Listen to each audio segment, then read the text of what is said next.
Come on in, welcome to my home. Today we got a lot of laundry to do because we also have some of the fall cleaning laundry to do. Not all of it, just some of it is in this because change the bed, change those sheets and all those fun things. That has to be in here, and also I then have my changing over from nothing to Halloween.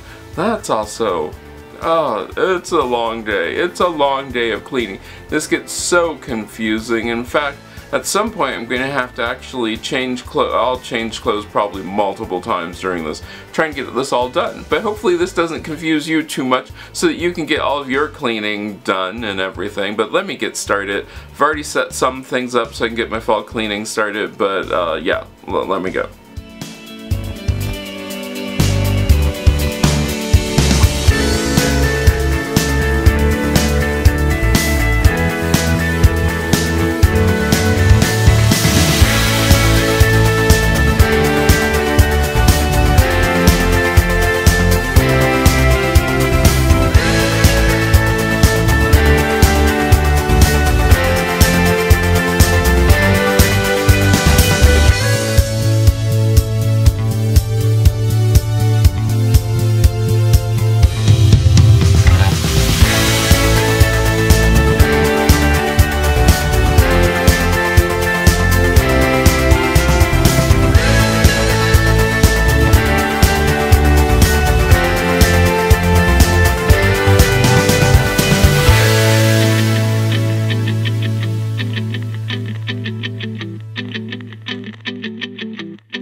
the laundry is all done, the weekend is all here. Ah, I feel better. How about you? Did you get all of your laundry done? Is it all folded away? All of the fall stuff / Halloween stuff is out. We are all ready for Halloween. And it's all done. I feel good. I hope you enjoyed that. I hope this motivated you to get your stuff done. Let me know down in the comments if this helped motivate you, and I hope I get to see you again the next time you stop by.